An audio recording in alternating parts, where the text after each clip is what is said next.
राष्ट्रपति निर्वाचनलाई लिएर गठबन्धन भत्किने सम्भावना बढेपछि सत्तापक्षीय दलभित्रैबाट सहमति खोज्ने पहल सुरु। पार्टी अध्यक्ष नेपाललाई कसैले राष्ट्रपतिका लागि प्रस्ताव नगरेको एकीकृत समाजवादीको दावी। चालू आर्थिक वर्षको 7 महिनामा मुलुकको व्यापार घाटा 8 खर्ब रुपैयाँ नाग्यो। निर्यातमा अघिल्लो वर्षको तुलनामा 29% कमी। अथाह सम्भावना बोके पनि नेपालमा अपेक्षित रूपमा पर्यटनको विकास हुन सकेन। नेपाली मौलिकपनलाई व्यापक विस्तार गर्नुपर्ने व्यवसायीहरूको सुझाव। उत्तर कोरियामा खाद्यान्नको चरम अभाव, खडेरी र बाढी जस्ता प्राकृतिक प्रकोप मुख्य कारण। र हेटौडामा आयोजित शहीद स्मृति अन्तर्राष्ट्रिय फुटबलको उपाधि मनङ मर्स्याङदीलाई मच्छिन्द्र क्लब भद्रपुर झापा गोल्ड कपको सेमिफाइनलमा प्रवेश।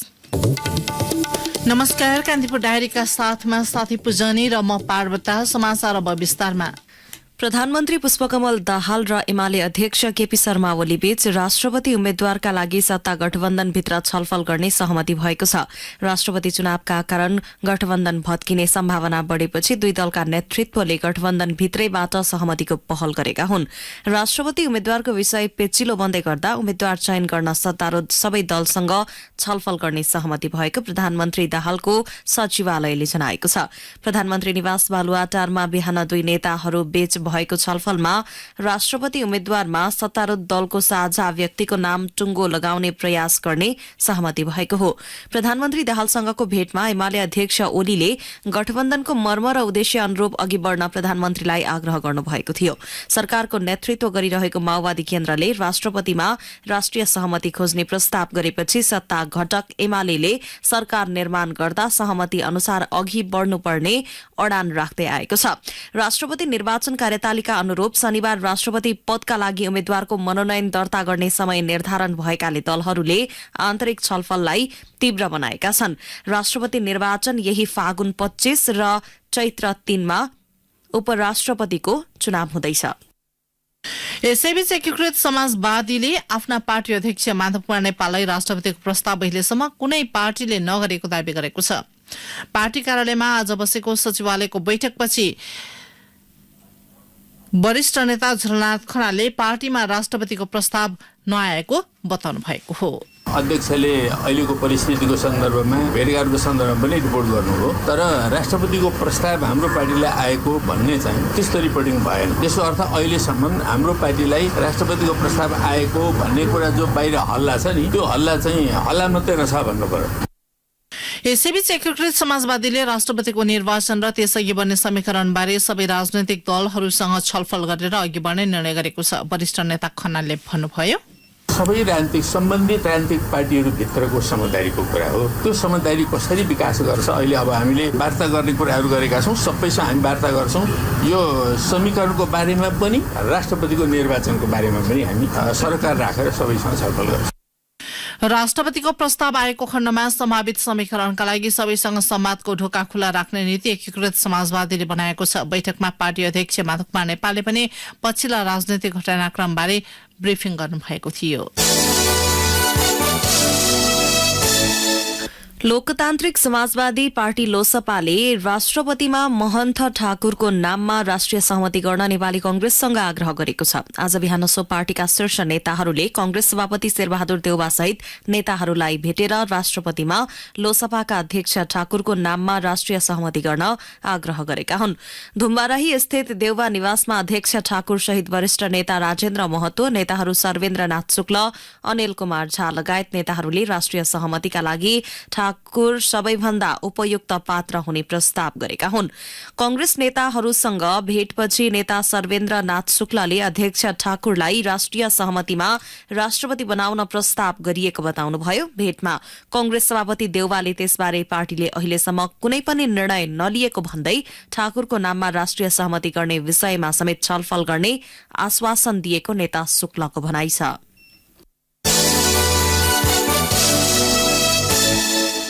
राष्ट्रपति निर्वाचनका लागि निर्वाचन आयोगले आज प्रारम्भिक मतदाता नामावली प्रकाशित गरेको छ। बानेश्वर स्थित संसद भवनमा स्थापना गरिएको निर्वाचन अधिकृतको कार्यालयबाट आज मतदाता नामावली प्रकाशित गरिएको निर्वाचन आयोगका सहायक प्रवक्ता ऋषिराम भुसालले बताउनुभयो।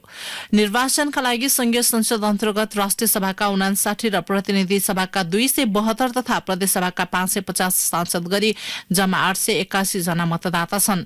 प्रतिनिधि सभाका 275 मध्ये चितवन क्षेत्र नम्बर 2 रिक्त छ। त्यस्तै मनाङ क्षेत्र नम्बर 1 बाट निर्वाचित टेक बहादुर गुरुङ निलम्बनमा छन्। प्रकाशित नामावलीमा भोलिसम्म दाबी विरोधको समय राखिएको छ। दाबी विरोधबाट मतदाताको नाम, थर, उमेर, पद सच्याउन र नाम छुटेमा समावेश गर्न सकिनेछ।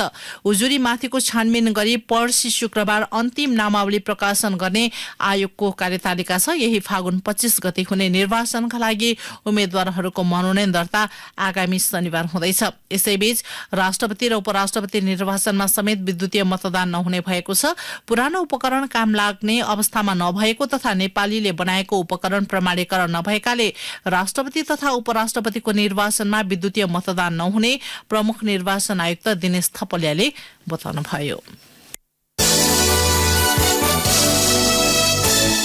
चालू आर्थिक वर्षको 7 महिनामा मुलुकको व्यापार घाटा 8 अर्ब रुपैयाँ नाघेको छ। भन्सार विभागले सार्वजनिक गरेको गत श्रावणदेखि माघ मसान्तसम्मको तथ्याङ्क अनुसार मुलुकको व्यापार घाटा 8 खर्ब 25 अर्ब 73 करोड़ रुपैयाँ पुगेको छ। यो गत वर्षको सोही अवधिको तुलनामा 18.71% कम हो।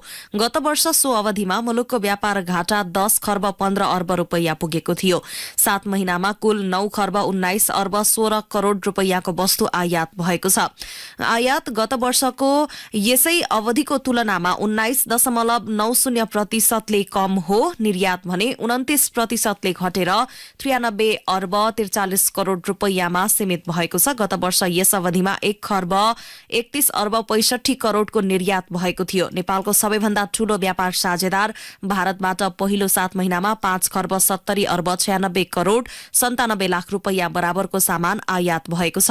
नेपालबाट भारतमा भएको 66 अर्ब 22 करोड़ 65 लाख रुपैयाँ बराबर वस्तु निर्यात भएको छ। यस्तै चीनबाट 1 खर्ब 25 अर्ब 5 करोड़ रुपैयाँ बराबरको आयात हुँदा 42 करोड़ 26 लाख रुपैयाँ बराबरको वस्तु मात्रै निर्यात भएको विभागको तथ्याङ्क छ। कान्तिपुर डायरीमा अब ब्रेकको पालो। ब्रेकपछि कान्तिपुर डायरीमा अब बाँकी प्रसंग। सुरुमा कान्तिपुर सविस्तार। कान्तिपुर सविस्तार। पर्यटन विकासका अथाह सम्भावना बोके पनि नेपालमा अपेक्षित रूपमा यसको विकास हुन सकेको छैन। कोरोनाको विश्वव्यापी असरपछि नेपाल घुम्न आउने पर्यटकको संख्या घटेसँगै विदेशी पर्यटकलाई भित्र्याउन नयाँ कार्यक्रमसहित समग्र पर्यटन विकासका निम्ति ठोस नीति बनाउन आवश्यक रहेको व्यवसायीहरूले बताएका छन्। पर्यटन प्रवर्धनका लागि नेपाली मौलिकपनको प्रचार प्रसारलाई व्यापक विस्तार गर्नुपर्ने उनीहरूको भनाइ छ। पर्यटन क्षेत्र भन्ने बित्तिकै मानव निर्मित आधुनिक संरचना मात्र होइन, मनमोहक हिमाल, तालतलैया तथा निश्चित स्थानका ऐतिहासिक धरोहर, कला संस्कृति, खाना र रहन सहनको अवलोकनका लागि मानिसहरू आफ्नो घरबाट टाढाका ठाउँहरूमा घुमफिर गर्ने गतिविधि पर्दछन्। यसले पर्यटकको रोजाइमा नयाँ संस्कृति, खाना र सो स्थानको मनमोहक दृश्य पर्छ भन्ने प्रश्न पार्छ। नेपालले पनि प्राकृतिक सौन्दर्यले पर्यटक लोभ्याउँदै आएको छ। विश्व सम्पदा सूचीमा परेका 10 वटा सम्पदा नेपालमा छन्। संसारको सबैभन्दा अग्लो हिमशिखर सगरमाथा लगायत 8 वटा 8000 मिटर भन्दा माथिका हिमाल पनि परेका छन्। विश्वकै उत्कृष्ट पदयात्रामा पर्ने अन्नपूर्णका हिम श्रृङ्खलाका साथै तराईका फाँट र घना जंगलदेखि विभिन्न राष्ट्रिय निकुञ्ज पनि पर्यटकको रोजाइमा परेका छन्। विदेशी पर्यटकलाई आकर्षित गर्दै लैजान उनीहरूलाई नेपालीपनले बाँध्नुपर्ने आवाज उठ्न थालेका छन्। पर्यटन क्षेत्रको विकासका लागि नेपालीपन झल्काउने नयाँ कार्यक्रम ल्याउने बताउँछन् संस्कृति, पर्यटन तथा नागरिक उड्डयन मन्त्री सुदन किराती। नेपालमा आर्थिक विकासको एउटा मेरुदण्ड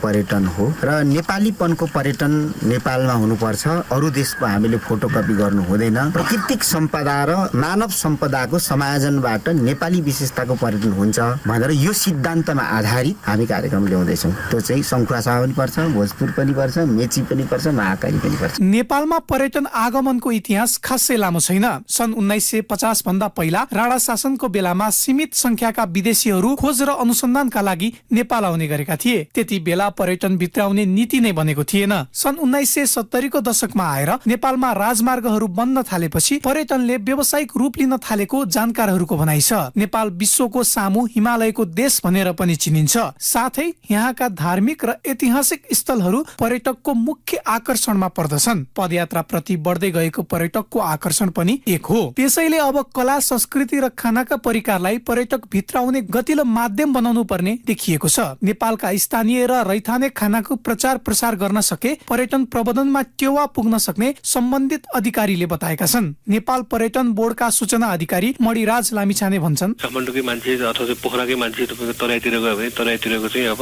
राजवंशीको अथवा सतारको अथवा चाहिँ अन्य जात जातिको कपडाहरू लगाएर फोटो खिच्ने चलन छ। यो भनेको चाहिँ कसरी अब जस्तै त्यो फरक कल्चरको मान्छेलाई अर्को कल्चरको बारेमा चाहिँ चासो हुन्छ क्या, उसले जहिले पनि अध्ययन गर्न खोजिरहेको हुन्छ। अब यो पहाडहरूमा चाहिँ मुख्य रूपमा भनौँ फिजिकल एक्टिभिटी जस्तो अब सानसानो हाइकिङ हुने अथवा ट्रेकिङ हुने भयो होइन भनेदेखिमा त्यो सबै गरेर आइसके पछाडि अब बेलुकातिर मजाले चाहिँ त्यहाँको कल्चर पस्किन पायो अथवा चाहिँ बिहान खाना खुवाउँदाखेरिमा पनि त्यहीँको लोकल खानाको खुवाइदिन पायो भनेदेखिमा चाहिँ यसले के गर्छ भन्दा एक त लोकलको खानादेखि लिएर भन्न खाना पनि प्रमोट हुने, त्यसरी अब संस्कृति पनि प्रमोट भइदिने, यस्तो यसले दिने चाहिँ तपाईँको इम्प्याक्ट चाहिँ इकोनोमीमा असाध्यै राम्रो हुन्छ। पछिल्लो समय सामाजिक सञ्जालको प्रयोग फराकिलो हुँदै जाँदा पश्चिमा संस्कृतिको सिको गर्ने प्रचलन बढ्दो छ। सो प्रचलनको साटो आफ्नै नेपालीपन र संस्कृति विस्तार गर्न सकिने कतिपयको बुझाइ छ। उदाहरणका लागि माटोको घर र माटोको चुलामा दाउराले पकाएको खाना नेपालीपन हो। यस्तै विषयलाई व्यापक प्रचारमा लैजान सकिए पर्यटकको नेपाल आगमनलाई बढाउन सकिन्छ। प्राकृतिक सौन्दर्य र माटोका घर र माटोको चुलामा दाउराले पकाएको खानाको नेपालीपनले छुट्टै ऊर्जा मिल्ने बताउँछन् घुमफिरका एक पारखी काठमाडौँका सुमन गजमेर। हरियाली शान्त वातावरण जुन अब काठमाडौँको मान्छेहरूलाई चाहिँ दिनरात यो जुन भिडपना छ, जुन यो नोइज पोल्युसन एयर पोल्युसनले गर्दाखेरि चाहिँ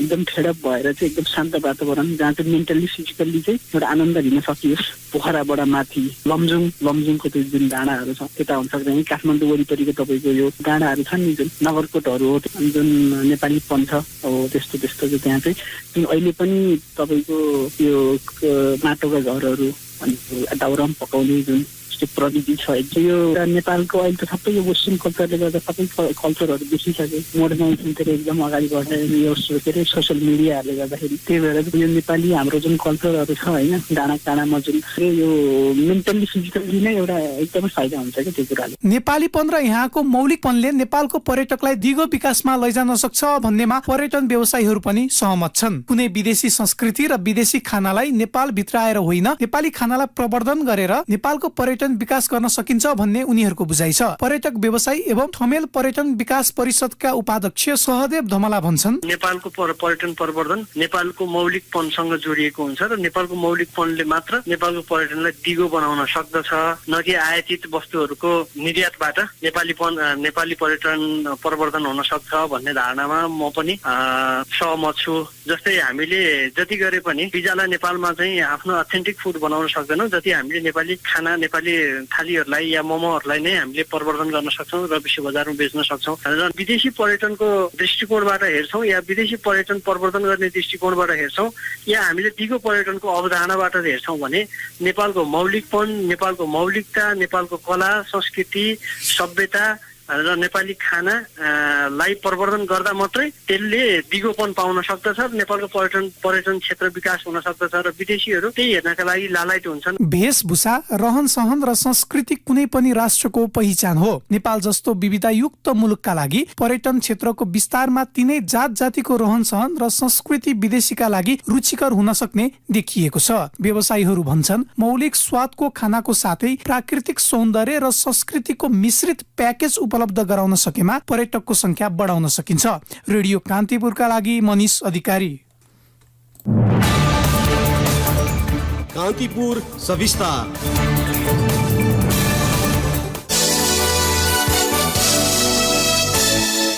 स्वास्थ्य तथा जनसंख्या मन्त्रालयले हात्तीपाइले रोग विरुद्धको औषधि सेवन अभियानमा सहयोग गर्न आग्रह गरेको छ। भोलिबाट 25 गतेसम्म 15 जिल्लामा सञ्चालन हुने सो रोग विरुद्धको औषधि सेवन अभियानलाई सफल बनाउन स्वास्थ्य तथा जनसंख्या मन्त्री पदम गिरीले आग्रह गर्नुभयो। सरकारले सो रोग उन्मूलनका लागि 2030 सम्मको लक्ष्य लिएकाले सबैको साथ र सहयोगले मात्रै सम्भव हुने विश्वास व्यक्त गर्नुभयो। यसैबीच प्रधानमन्त्री पुष्पकमल दाहालले हात्तीपाइले रोग मुक्त समाज निर्माणमा अभियान थप प्रभावकारी हुने भन्दै सबैको साथको अपेक्षा गर्नुभयो। सरकारले भोलिबाट झापा, मोरङ, धनुषा, महोत्तरी, रौतहट, सर्लाही, बारा, रसुवा, लमजुङ, पर्वत, बागलुङ, कपिलवस्तु, बाँके, दाङ, कैलालीमा एकैसाथ अभियान सञ्चालन गर्ने भएको छ। मन्त्रालयले 2 वर्ष उमेर पूरा गरेका सबैले औषधि खान सक्ने जनाएको छ। मन्त्रालयले 2 वर्ष उमेर नपुगेका बालबालिका, गर्भवती र 7 दिनसम्मको सुत्केरीले औषधि खान नहुने जनाएको छ।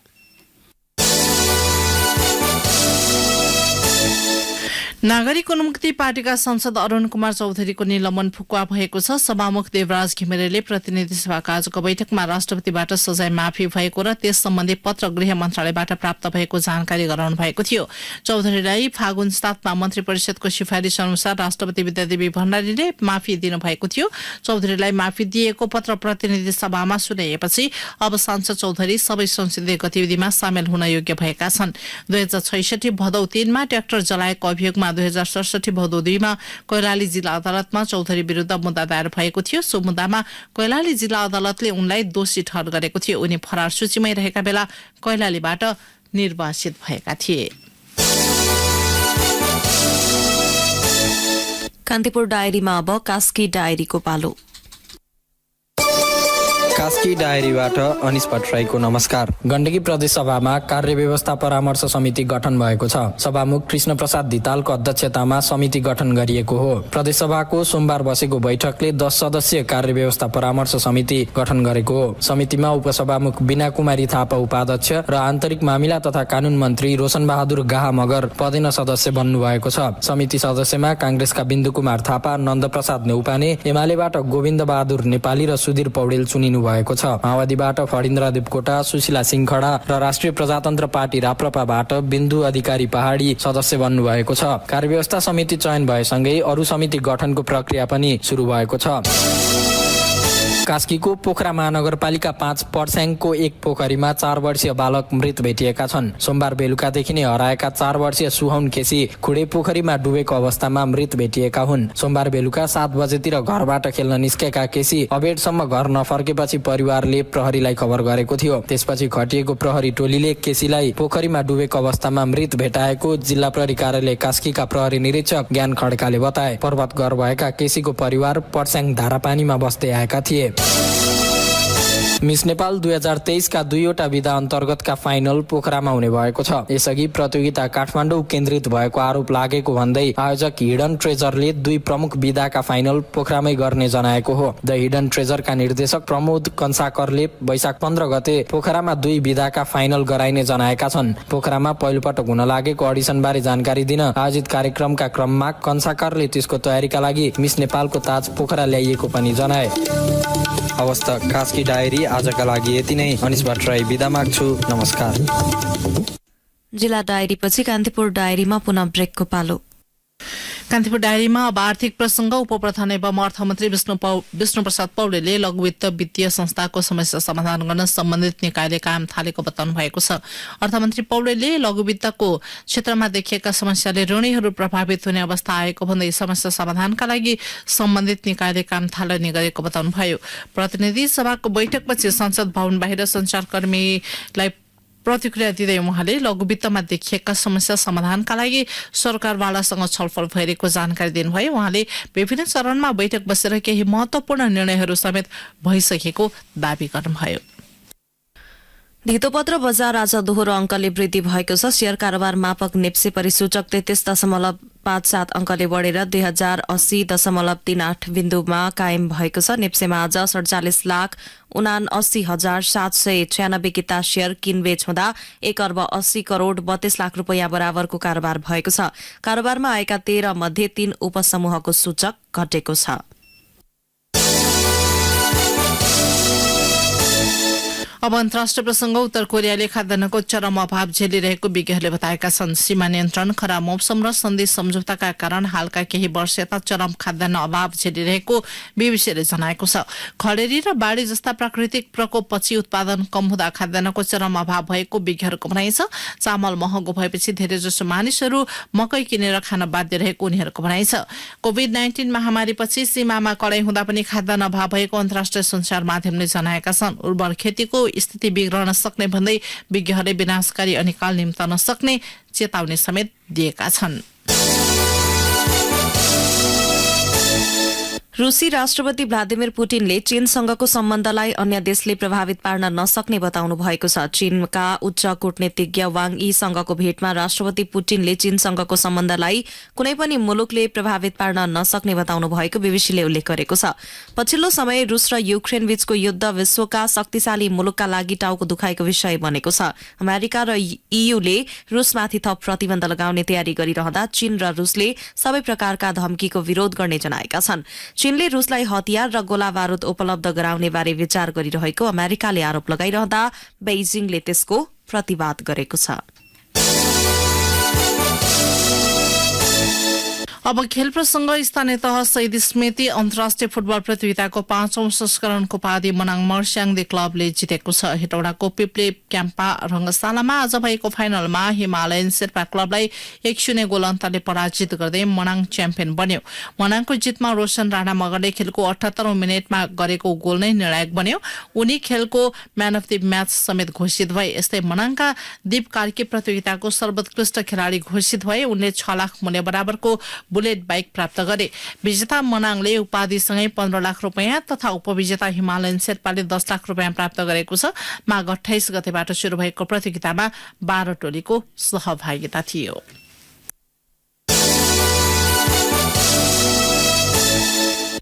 मच्छिन्द्र क्लब झापामा जारी प्रथम भद्रपुर झापा गोल्ड कपको सेमिफाइनलमा प्रवेश गरेको छ। मेची रंगशालामा आज भएको क्वार्टर फाइनलमा चर्च बॉयज युनाइटेडलाई 2-1 गोल अन्तरले पराजित गर्दै मच्छिन्द्र अन्तिम 4मा प्रवेश गरेको हो। मच्छिन्द्रको जितमा कप्तान सुजल श्रेष्ठ र विमल घरती मगरले समान 1-1 गोल गरे। चर्च बॉयजका कप्तान अनन्त तामाङले 1 गोल गरे। मच्छिन्द्रले फाइनल प्रवेशका लागि अब विभागीय टोली एपीएफ क्लब र विदेशी टोली बंगलादेशको काउवान बजार प्रगति संघ बीचको विजेतासँग आगामी आइतबार खेल्नेछ। प्रतियोगिता अन्तर्गत भोलि हुने खेलमा विभागीय टोली त्रिभुवन आर्मी क्लब र भुटानी टोली बीच प्रतिस्पर्धा हुनेछ। फागुन 16 गतेसम्म सञ्चालन हुने प्रतियोगिताको विजेताले 13 लाख तथा उपविजेताले 7 लाख रुपैयाँ प्राप्त गर्ने आयोजकले जनाएको छ।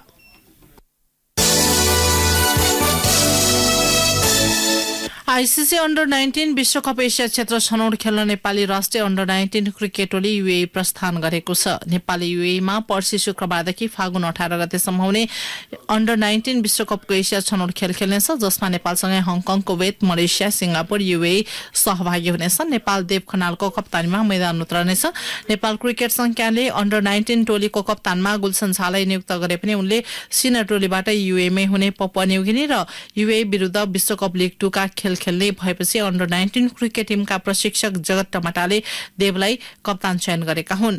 गुलसनको स्थानमा आकाश चन्दलाई अन्डर 19 टोलीमा सामेल गरिएको छ। नेपालले फागुन 12 मा सिंगापुर, 13 मा कुवेत, 15 मा हङकङ, 16 मा मलेसिया तथा फागुन 18 मा अन्तिम खेलमा यूएईसँग खेल्ने तालिका छ। प्रतियोगिताको शीर्ष स्थानमा रहने टोलीले सन् 2024 मा श्रीलङ्कामा हुने अन्डर 19 विश्वकप खेल्नेछ।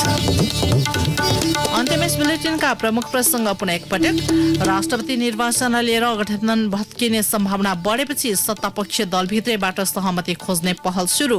पार्टी अध्यक्ष नेपाललाई कसैले राष्ट्रपतिका लागि प्रस्ताव नगरेको एकीकृत समाजवादीको दाबी। चालु आर्थिक वर्षको 7 महिनामा मुलुकको व्यापार घाटा 8 खर्ब रुपैयाँ नाग्यो। निर्यातमा अघिल्लो वर्षको तुलनामा 29% कमी। अथाह सम्भावना बोके पनि नेपालमा अपेक्षित रूपमा पर्यटनको विकास हुन सकेन। नेपाली मौलिकपनलाई व्यापक विस्तार गर्नुपर्ने व्यवसायीहरूको सुझाव। उत्तर कोरियामा खाद्यान्नको चरम अभाव, खडेरी र बाढी जस्ता प्राकृतिक प्रकोप मुख्य कारण। र हेटौडामा आयोजित शहीद स्मृति अन्तर्राष्ट्रिय फुटबलको उपाधि मनाङ मर्स्याङदीलाई मच्छिन्द्र क्लब भद्रपुर झापा गोल्ड कपको सेमिफाइनलमा प्रवेश। हौस् त यिनै प्रसङ्गसँगै कान्तिपुर डायरीको यो बुलेटिन यही सकिन्छ। राति 8 बजे सेक्युरिटी एन्ड क्राइम डायरी हुनेछ। बुझनी र म पार्वता आज्ञा माग्छौँ। नमस्कार।